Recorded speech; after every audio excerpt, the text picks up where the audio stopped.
and welcome to the Freedom Series.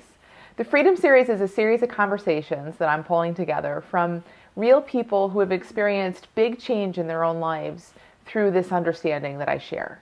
This understanding of how we feel our thinking, of what's true of all people beneath all of that moving thinking, is the basis for what is shared in the Little School of Big Change. Honestly, it's the basis for everything I talk about ever with anyone, because I see what it does for people. And that's what this series is about. It's a lot of stories from people, clients, friends, people I just, they pop to mind instantly as examples of people who have had their lives really dramatically changed, sometimes more dramatically than others, in all kinds of different ways, in all kinds of areas of life, through this understanding.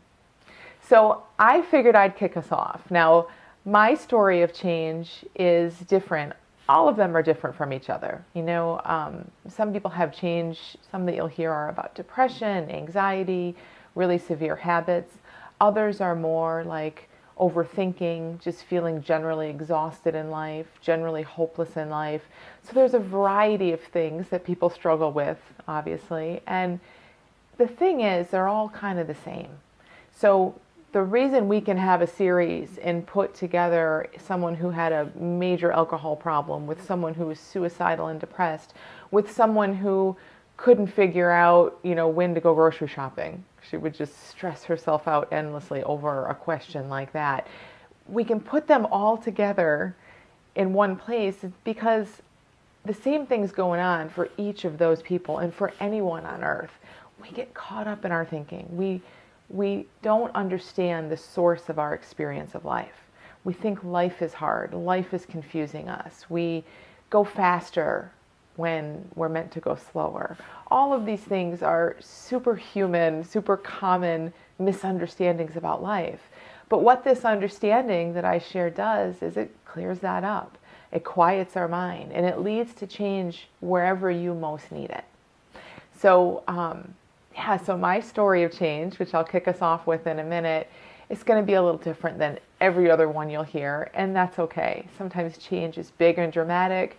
Sometimes it's slow and incremental. A lot of times it's slower and incremental, and that's totally okay. However your change happens, hey, if change is happening, it's great.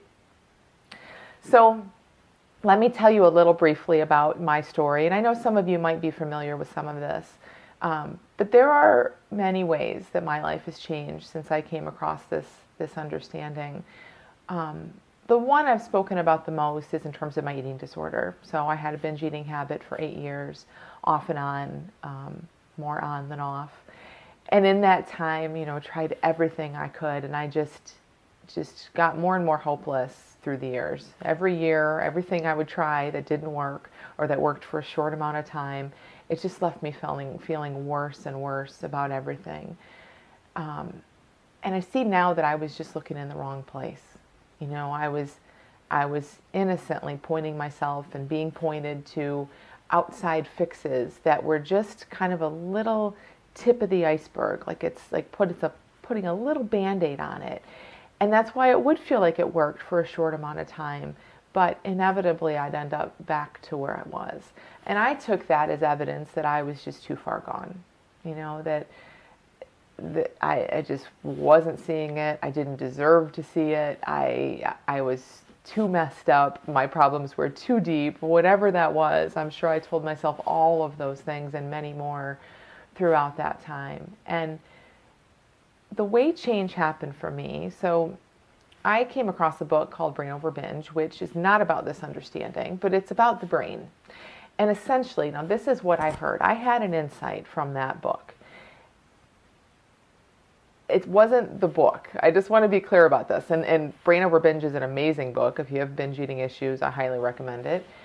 But it's never the book. It's never what someone tells us. Otherwise, it would work like that for everyone all the time. And it just doesn't. Nothing does. So in that amazing book, I was reading about my own brain. And what I heard, essentially, was that my brain's a machine, right? Our brain's a machine. And my brain could do things, and it was doing things. My brain had a habit. But I didn't necessarily have a habit. Now, again, this isn't said in that way in the book, but that's the insight I had. I saw, okay, my brain, part of my brain has this habit. It demands food. It feels horrible until it gets it. And I, in my wisdom, my common sense, my misunderstanding about life, I just do what my brain tells me to do because I didn't see a better way. And anyone who's caught a bit of habit, that's really what's going on. We do the best we can with what we understand, with where our understanding is. And my understanding was way down low. It wasn't very great when it comes to these things. So my results weren't very great. So I saw, okay, yeah, the machine in my head, the computer in my head, it can demand food. It can guilt me into it. It can shame me and fear me and all of that stuff into it. But that's just a machine doing what a machine with a habit does. I don't have to listen. I don't have to do that. And in fact, there's a me that's not this machine that has the full ability to veto what the computer's telling me to do. You know, I listen to the computer or I don't. That's it. And again, just my words now and something I saw in that, and that was huge for me.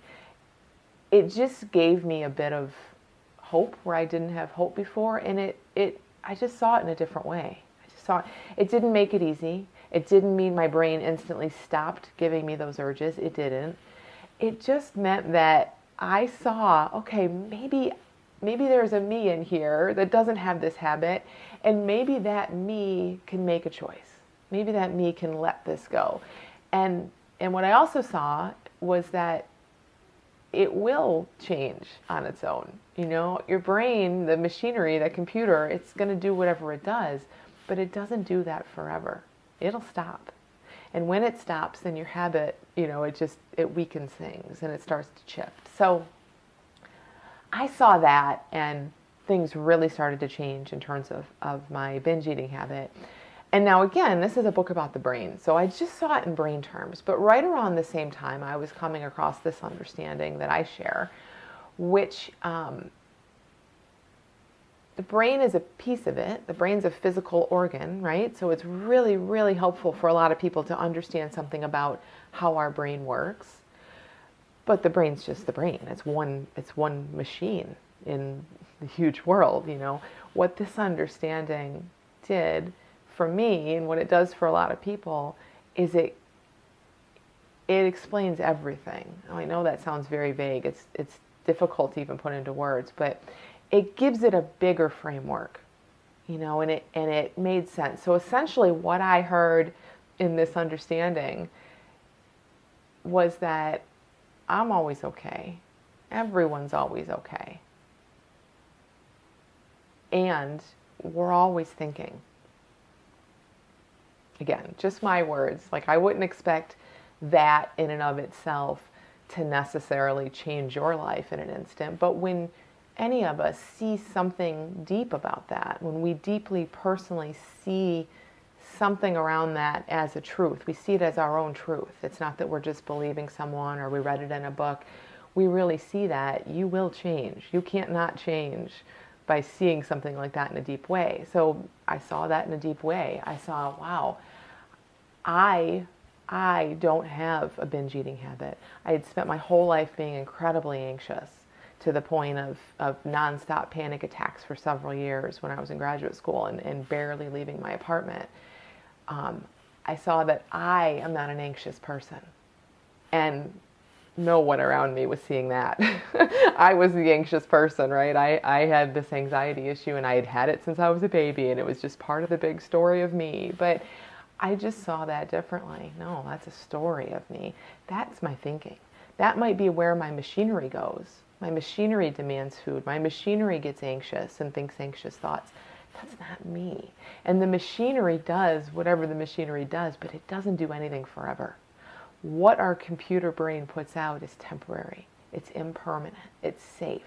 It moves on its own. So I started to have insights about that, and my binge eating habit was no longer. And it wasn't anything I had to manage. It just looked so different to me. I felt so much more peace and okayness about myself and my life that I think my mind just didn't even get that busy anymore. And when my mind wasn't getting that busy, there was nothing to pull in to make myself feel better, if that makes sense. So the habit fell away, but I also noticed that my well-being just increased. I just felt safer in the world. And again, being a person who had felt anxious for as long as I can remember, that was huge. It was awesome. Like, it just was one of those things where it's like nothing has changed around me, but oh my gosh, like everything looks different. Like I feel like I'm in a different life, a different world, just by my anxiety or the busyness of my mind, maybe going from up here to here, wherever it went. I'm obviously making this up, but just a little shift in that was like, oh, I can take a deep breath. Life isn't so scary. And in that little shift, I felt my resilience increase.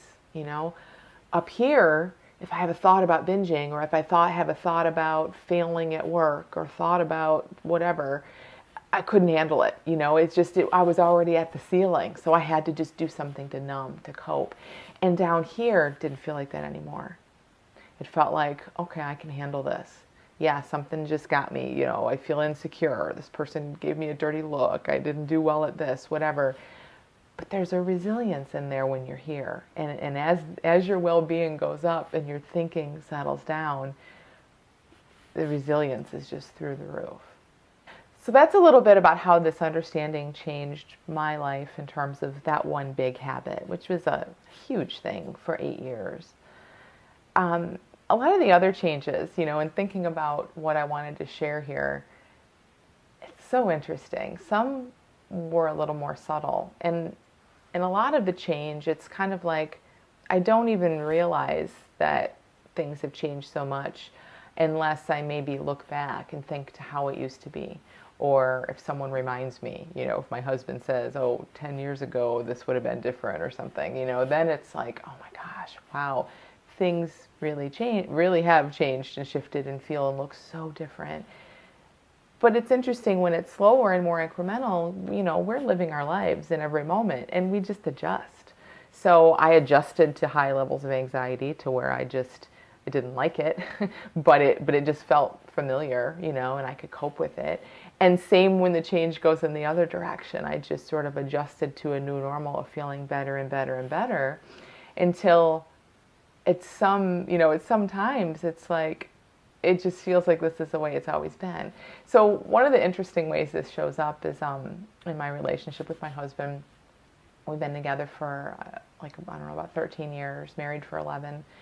And when we met, I felt like a basket case. My mind was all over, and I would overthink things, and I would need to talk about everything, and I would worry about how things would be in the future.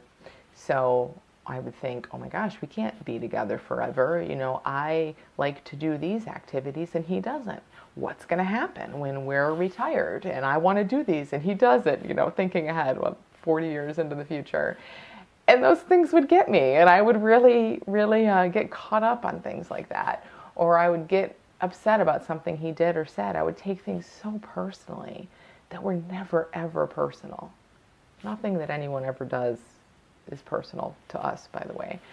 But I thought it was. Everything had meaning, so much meaning. And I would overthink it, and I would be upset for like days on end, which is just crazy to me now, that I could hold on to that thinking and that anger or that hurtness, whatever it was.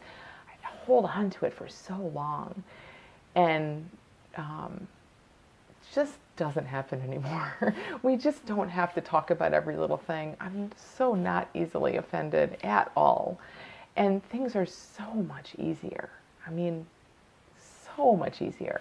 Again, think about when you have a lot on your mind and something tries to come through, something happens, someone says something you don't like or you don't agree with, and you're already way up here, that's really tough. It's almost like you can't fit more in, and it just is jarring, and it's a big deal. And that's how it was for a really long time for me. But then as your mind gets quieter and someone says something, it's like it just passes right through. There's a lot of space here. It's a lot of space, and things just pass through. And you're not in the habit of jumping on thoughts and taking things so seriously, your own thoughts or other people's thoughts. You just don't take them so seriously.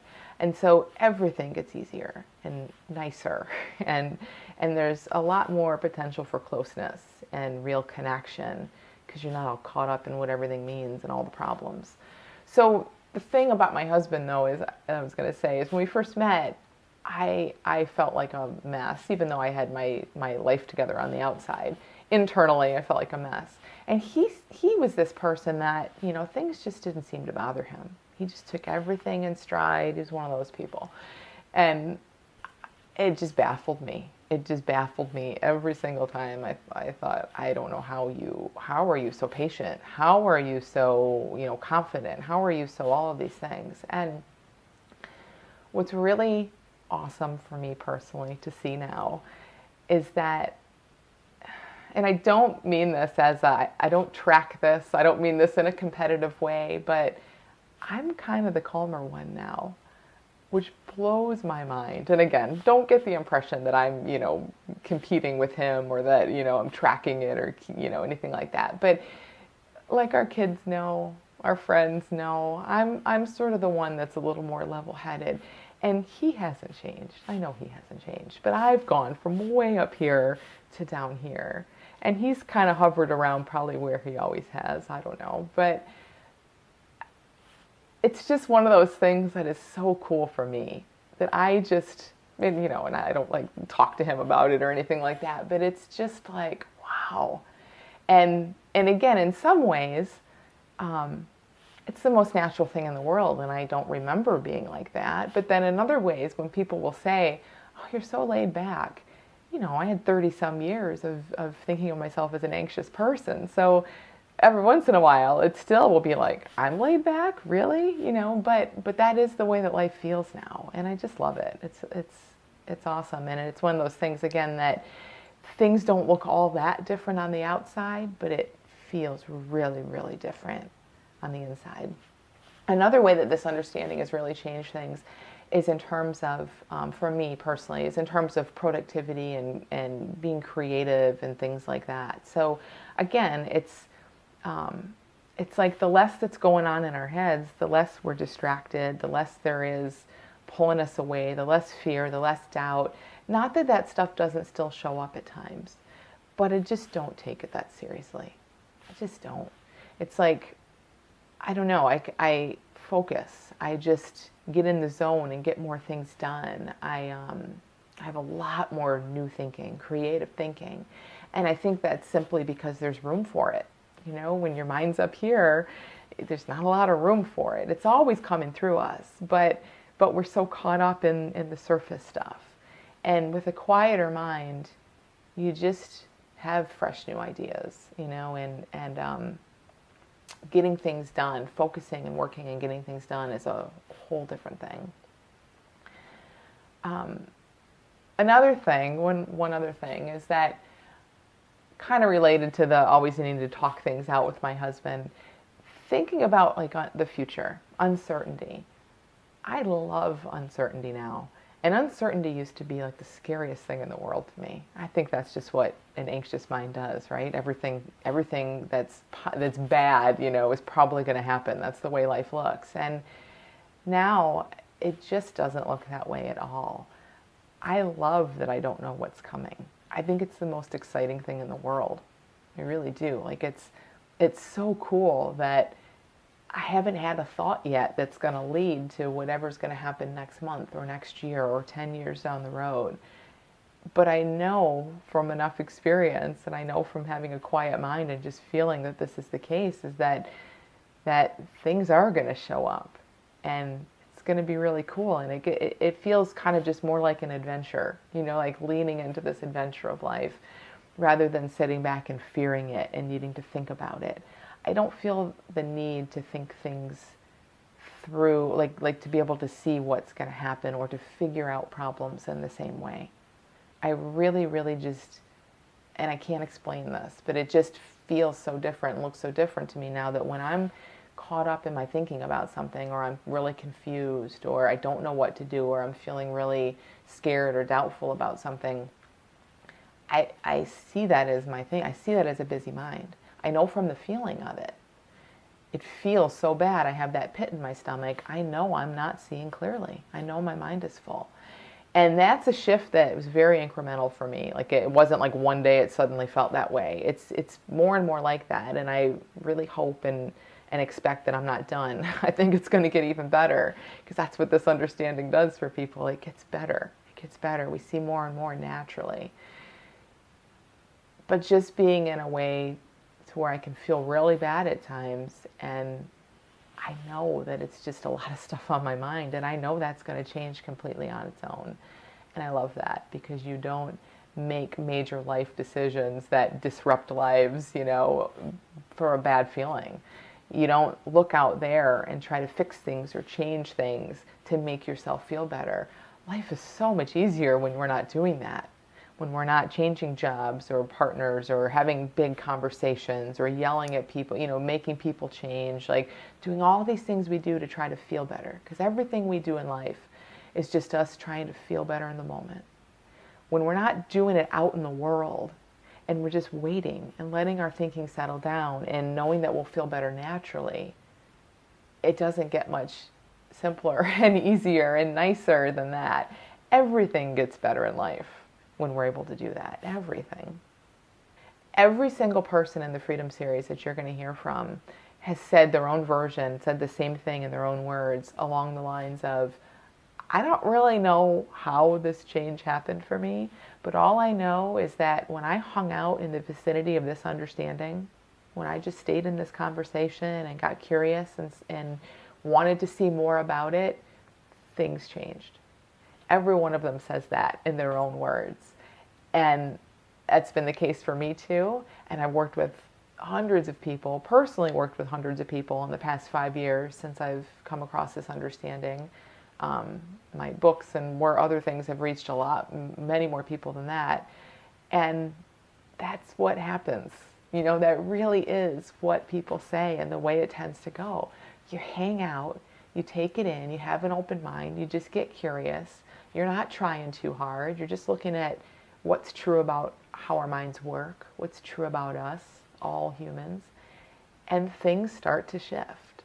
And it's just the coolest thing in the world. And the last thing I'll say is I am very aware of and sensitive to kind of the cliche-ness of this, like I'm just so like, oh, it'll change your life. It sounds gimmicky. I get it. And it almost sounds too good to be true, because I am saying in a sense, it's a one-size-fits-all solution. When we understand the way that our mind works and what's beneath all of life, lots and lots and lots of things change. I get that can sound like a little sales pitch or kind of gimmicky. All I can say is it's just my experience. It's just the way it's been. It's just what I've seen. And I just really encourage you, if you're curious at all, to just see for yourself. You don't have to believe anything I say. You don't have to believe the people that are coming up in the Freedom Series, although I know you will, because they're awesome people and they're so genuine and they're just telling their experience. But, hang out a little bit and get your own experience of it and see what feels true for you. And if you do like what you hear and you are curious and you do want to hear more about this, consider joining us in the Little School of Big Change, because that's what it's all about. It's about giving you a place to be in this conversation in a lot of different ways. There's an amazing community there. There's a way that you can be, in the conversation personally. Lots of content that gets you involved in the conversation. And just see how it goes for you. So thank you so much for listening. Enjoy the other speakers in the Freedom Series, because they're awesome. I know you'll love them. And yeah, thanks for listening.